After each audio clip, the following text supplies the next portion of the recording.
ስላንተ ሁል ጊዜ ተገድለናል እንደሚታረዱም በጎች ሆነናል። መዝሙረኛው ቅዱስ ዳዊት በመዝሙር 44:22 በስመ አብ ወወልድ ወመንፈስ ቅዱስ አሐዱ አምላክ አሜን። የልዑል እግዚአብሔር ቤተሰቦች እንደምን ከረማችሁ? እንደምን ሰነበታችሁ? አሜን። የአባቶቻችን አምላክ ልዑል እግዚአብሔር ዛሬም ዘወትርም በፍጥረታት አንደበት ሁሉ የተመሰገነ ይሁን። እንደተለመደው ዛሬ እንግዲህ ረጅም ጊዜ በኋላ አጫጭር መረጃ ይዤላችሁ መጥቻለሁኝ። በእውነት እጅግ ልብ የሚሰብር ነው። አርሲ አካባቢ ያለው ነገር አርሲ በግፍ የተገደሉት ንጹሃን በዚህ 3 ቀን ብቻ ከ34 በላይ ደርሷልኝ። እጅግ ልብ ይሰብራልኝ። ሲኖዶሱም በስንት ጉስጎሳ በኋላ አስቸኳይ መግለጫ ወጥቷልኝ። ለመሆኑ አርሲ አካባቢ ስላለው ነገርም ዞብል ፖስትም ያወጣው ሚስጥር አለ። እኒህንና ሌሎች አጫጭር መረጃዎችን ይዤላችሁ መጥቻለሁ። አብራችሁን ቆዩ። ሲኖዶሱ እንዲሚል አስቸኳይ መግለጫ ወጥቷል። ፍርድን በመሻት የሚጮኸው ሰው ስለ ስሙ መከራን የተቀበሉት የንጹሃን ደም ተገቢውን ፍትህ ይፈልጋልና ይህን አስነዋሪ ድርጊት የፈጸሙት አካላት በሕግ እንዲጠየቁ ከኢትዮጵያ ኦርቶዶክስ ተዋሕዶ ቤተክርስቲያን ቋሚ ሲኖዶስ የተሰጠ የሐዘን መግለጫ። ስለ ስሙ መከራን የተቀበሉት መንግሥተ ሰማያት የእነርሱ ናት። ማቴዎስ 5:51። ከዚህ በፊት በአርሲ ሀገረ ስብከት በተለያዩ ወረዳዎች የበርካታ ኦርቶዶክሳውያን ወገኖቻችን ሕይወት በመጥፋቱና ከሞት የተረፉትም ከቤት ንብረታቸው ተፈናቅለው ወደ አጎራባች ከተሞች ተሰደው ለረሃብና ለርዛት ተጋልጠው እየኖሩ መሆኑ ይታወቃል። ቀደም ሲል በተለያዩ ጊዜያት በደረሰው ሞትና ስደት ምዕመናን እያዘኑ ባለበት እኛም ከሐዘናችን ባልተጸናናንበት ሁኔታ ጥቃቱ በአዲስ መልክ ቀጥሎ የ21 ንጹሃን ወገኖቻችን ሕይወት በግፍ ማለፉን በሕይወት የተረፉትም በታጣቂዎች መታገታቸውና የደረሱበት አለመታወቁን ከ10 የሚበልጡ አባወራዎች ቤትና ንብረት እንደተቃጠለ በመግለጽ ሀገረ ስብከቱ የቀረበውን ሪፖርት የተመለከትነው በጥልቅ ሐዘን ሆነን ነው። አገር ሰላም ብለው በሚኖሩበት ከምንም ጉዳይ ጋር ንክኪ በሌላቸው ኦርቶዶክሳውያን ልጆቻችን ላይ ይህን አስነዋሪ ድርጊት የፈጸሙት አካላትም ግድያውን በሃይማኖት ስም የሚፈጽሙት እንጂ የሃይማኖት ሰዎች ግን አይደሉም። ዓላማቸውም በሀገራችን ለረጅም ዘመናት ተከባብረው አብረው በሚኖሩ የሃይማኖት ተቋማት መካከል ግጭትን መፍጠር ነውና የእስልምና ሃይማኖት ተከታዮችና ሕዝበ ክርስቲያኑ በጋራ ልናወግዘው ይገባል። በመሆኑም በወገኖቻችን ላይ የተፈጸመው አሰቃቂ ግድያ በሕዝበ ክርስቲያኑ ዕለታዊ ኑሮ አሉታዊ ተጽዕኖ የሚፈጥር በቅዱሳን መጻሕፍትም ሆነ በሰው ልጅ ሰብአዊ አኗኗር ፈጽሞ ተቀባይነት የሌለው አጸያፊ ድርጊት በመሆኑ የኢትዮጵያ ኦርቶዶክስ ተዋሕዶ ቤተክርስቲያን ቋሚ ሲኖዶስ በጽኑ ያወግዘዋል። በምስራቅ አርሲ ሀገረ ስብከት በተደጋጋሚ እየተፈጸመ ያለው ሞትና መፈናቀልም ኦርቶዶክሳውያን ልጆቻችን በየትኛውም የሀገራችን ክፍል በነጻነት ሰርተው የመኖርና ስርዓት አምልኮ የመፈጸም ህገ መንግስታዊ መብታቸው የሚጋፋ በመሆኑ የክልልና የፌዴራል መንግስት ጉዳዩን በልዩ ሁኔታ ተከታትለው አፋጣኝ መፍትሄ እንዲሰጡበት ቋሚ ሲኖዶሱ በጥብቅ ይጠይቃል።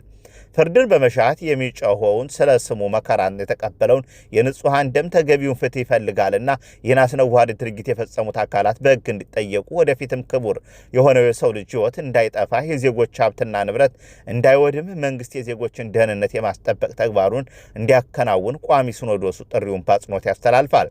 በደረሰው አደጋ ዙሪያ ተነጋግሮ ተገቢው ውሳኔ ለማስተላለፍ የተሰበሰበው ቋሚ ሲኖዶስ የአካባቢውን ችግር አስተማማኝ በሆነ መንገድ ተፈቶ ዘላቂ ሰላም እስኪገኝ ድረስ በቅዱስ ሲኖዶስ ምልዓተ ጉባኤ የተሰየመው የሀገር ሰላምና የቤተ ክርስቲያን አንድነት አብይ ኮሚቴ ከፌዴራልና ክልል መንግስት ጋር በመነጋገር ስራውን አጠናክሮ እንዲቀጥልና የሚመለከታቸው አካላት በየድርሻው አስፈላጊውን ትብብር እንዲያደርጉ ቋሚ ሲኖዶስ በክብር ያሳስባል።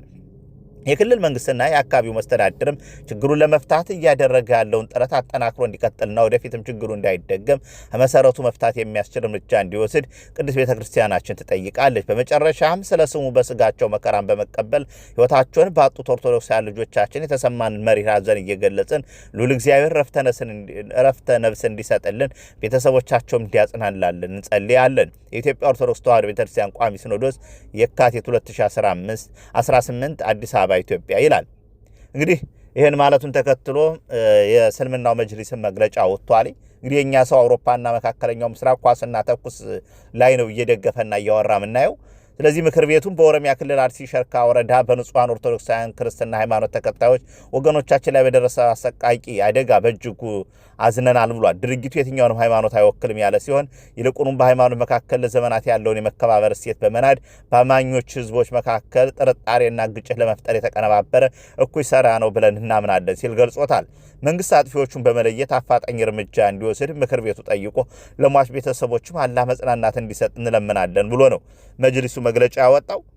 እንግዲህ የጉዳዩን አስከፊነት ስታዩትኝ የምትችሉትኝ እነ አብዱል ጀሊል እንግዲህ እንኳን ያለመደባቸውን የሐዘን መግለጫ ሲያወጡ አይተናል። እኛ ግን ኦርቶዶክሳውያኑ ዛሬም አውሮፓ በመካከለኛው ምስራቅ በማይመለከተው እስራኤል፣ ኢራቅ፣ ኢራን፣ አሜሪካ ሲል ነው የሚውለው ራሱ እያለቀ በጅምላ ማለት ነው። በጅምላ እያለቀ እነሱ ይህን ያህል ተታኩሰው የእኛን አሁን የሞተውን ያህል ሰው አይሞትባቸውም። በአንድ ቀን የኛ የሚታረደውን ያህል ሰው እነሱስ በፖለቲካ ሀገር አቀፍ በሆነ ነገር የሚጋር እኛ ዝም ብለን እየሞትን ነው። ይሄ ለምን እየሆነ ነው ካልነ ዞብል ፖስት ያወጣው አስደንጋጭ መረጃ አለ። ባለፈውም የተወሰኑ አጋርቻችኋለሁ። ሐረርጌ ላይ ጥቃት የሚፈጽመው ያልታወቀው ኃይል ማን ነው ብሎ ዞብል ፖስት ጥናት ይፋ አድርጓል። በጥናት አስደግፎ እኛ ጭሯን ብቻ እንውሰዳት። ምንድነው የሚለው ዞብል ፖስት እንግዲህ ህዳር 28 2017 ጥናቱን ያጠናው ከአርሲ ክርስቲያኖች ጀርባ ከሀገር ቤት እስከ ውጭ የተጣመሩ እጆች በሚል ባስነበበው ጽሁፍ ላይ በአርሲ በባሌና በሐረርጌ ከአልሸባብ ጋር ቁርኝነት ያለው እስላማዊ ታጣቂ መኖሩንና ኦርቶዶክሳውያን ላይ ጥቃት እንደሚያደርስ ነግሮን ነበረ። የአክራሪ ታጣቂዎች ወታደራዊ ስልጠናና ርዕዮተ ዓለማዊ አስተምሮም በኢትዮጵያ ብሎ ዞብል ፖስት ያነጋገራቸው ሌላኛው የቃለ መጠይቁ ተሳታፊ በአሁኑ ወቅት ኑሯቸውን በአሜሪካን ሀገር ያደረጉ የቀድሞ ኢትዮጵያ ብሔራዊ መረጃና ደህንነት አባል ባልደረባ የነበሩ ሲሆን በኦሮሚያ ክልል አርሲ ዞን ጉና፣ ሸርካና ሆሎንቆ ዋቢ ተብሎ በሚጠሩ አካባቢዎች ከአልሸባብ ጋር ግንኙነት ያላቸው አክራሪ ታጣቂ ቡድኖች ስለመኖሩ እሳቸው የብሔራዊ መረጃና ደህንነት አገልግሎት በነበሩበት እንግዲህ ወቅት የኢትዮጵያ መንግስት መረጃው እንደነበረው በማስታወስ በጋላማ ተራራ ቦረልኩ እንዲሁም በሸርካ ወረዳ አመጃ ገለቤ አካባቢ ልዩ ስሙ አንጆ ተብሎ በሚጠራው ሁለት ታጣቂዎች ወታደራዊ ማሰልጠኛ ስፍራዎች እንደሚገኙ ተናግረዋል። ሰው እኒሁ የቀድሞ የደህንነት መስሪያ ቤት ባልደረባ ጉዳዩን ለዞብል ፖስት ሰፋ አድርገው ያብራሩ ሲሆን አልሸባብ ጋር ግንኙነት ያላቸው ታጣቂዎች ወታደራዊ ስልጠና ከሚወስዱባቸው ስፍራ በተጨማሪ ባሌ ሮቤ ውስጥም ለርዕዮተ ዓለምና ፖለቲካዊ አስተምሮ መስጫ ብቻ አገልግሎት በሚሰጥ መስጊድ ውስጥ ትምህርት እንደሚሰጣቸው ጨምረው መረጃው እንዳላቸው ገልጸዋል። በዚህ መስጊድ ውስጥም ከተመረጡ ሰዎች ውጭ ማንኛውም የእስልምና ሃይማኖት ተከታይ መግባት እንደማይችልም የቀድሞ የደህንነት መስሪያ ቤት አባል አክለው ተናግረዋል። እንግዲህ ይሄ ነው እውነታው። ዞብል ፖስትም ታዲያ የኢትዮጵያ መንግስት መረጃ ከነበረው ህጋዊ እርምጃ ለመውሰድ ያልቻለው ለምን ነው ሲል ለኒሁ ቃለ መጠይቅ ተሳታፊ ያቀረበ ሲሆን እሳቸውን በጉዳዩ ላይ ውይይት ተደርጎበት እንደነበር በማስታወስ ለምን እርምጃ እንዳልተወሰደ ሁለት ምክንያቶችን አስቀምጠዋል። የመጀመሪያው ምክንያት የመንግስት ግምገማ በሽግግር ወቅት ብዙ ስጋት ያዘሉ ፍላጎቶች ሊታዩ ቢችሉም በሂደት በራሳቸው ጊዜ ከስማሉ የሚል እንደነበረ እንዲሁም በሀገሪቱ ለሚከሰቱ ግጭቶች የተለየ ትኩረት መስጠት በመንግስት በኩል ቅድሚያ የተሰጠው አቅጣጫ ስለነበር የአክራሪ ቡድኖች እንቅስቃሴ እንደ ዋነኛ ስጋት ሆኖ አለመቅረቡ ሁለተኛው ምክንያት ነበር ሲሉ መፍትሄያቸውን አቅርበዋል። እውነታው ግን ይህ አይደለም። አብይ ነው ይሄን የሚያደርገው እውነታው ምን ነገር። ከዚህ ጋር በተገናኘ ምላሻቸውን የሰጡት ሌላኛው የዞብል ፖስት ቃለ መጠይቅ ተሳታፊም ለትምህርት የተመለሱት ሰዎች ትምህርታቸውን ካጠናቀቁ በኋላ ለወሰዱት ርዕዮተ ዓለምና ፖለቲካዊ ስልጠና ያላቸው ታማኝነት ለማሳየት ክርስቲያኖችን አግተው ወስደው በሰይፍ ይገድላሉ ይላሉ። ይሄ ነው እውነታው። እኒሁ መጽሔታችን ያነጋገራቸው ግለሰብ አክለውም በተለያዩ ጊዜያት ሰዎች ከቀያቸው እንዲሁም ለጉዳይ በወጡበት ታግተው እንደሚወሰዱና ተወሰዱ በኋላ መልሰው እንዳይገኙ አያይዘው ገልጸዋል። ከቀድሞ የኢትዮጵያ የደህንነት መስሪያ ቤት ባልደረባ ያገኘው መረጃ እንደሚያመለክተው በአርሲ አካባቢ እንዳለው አይነት እንቅስቃሴ ጠንካራ ሊባል ባይችልም ቡድኑ በሐረርጌ መኤሶ አካባቢ እንዲሁም በጭሮ ወረዳ ላሎ ጉዶ ተብሎ በሚጠራ አካባቢ የተዘረጋ ሰንሰለት እንዳለው ጭምር በመጥቀስ አክራሪ ታጣቂዎች በአካባቢዎች አልፎ አልፎ ግድያን ጨምሮ ሃይማኖት ተኮር ጥቃቶች እንደሚፈጽሙ ጨምረው ገልጸዋል ይላል ዞብል። ለዚህም በሰፋን ያቀረበው እኔ ባጭሩ ነው ያቀረብኩላችሁ። እውነታው ይሄ ነው። አሁን በቅርቡ ይፋ የሆነ አይታችሁ እንደሆነ ሶማሌ ውስጥ የተያዙ አሸባሪዎች ተብለው ከአይኤስ ጋር የሚገናኝ የወጡት አብዛኞቹ ኢትዮጵያውያን ናቸው። እነዚህ ደግሞ ዛርሲ አካባቢ ያሉ ሙስሊሞች ናቸው አይታችኋቸው ከሆነ። ስለዚህ ሆን ተብሎ ደራጅቶ ስልጠና ተሰጥቷቸው መንግስትም ይሄ መረጃው እያለው አውቆ የተዋቸው የሚጨፈጭፉት ኦርቶዶክስን ጨፈጭፉም ክፍት አድርጎ ዛሬም የመንግስት ባለስልጣናት እና የአርሲ አካባቢ ያሉ ባለስልጣናት እየፈቀዱ ነው እያስጨፈጨፉ ነው ያሉት። እውነታው ይሄ ነው። መንግስት ያውቀዋል ነው። በጣም የሚያሳዝነው ግን እኛ ዛሬ ተኝተናል። መተኛት ብቻ አይደለም፣ ከዚህ ተፈናቅለው ተሰደው ያሉ ሰዎችን እንኳን አንረዳ።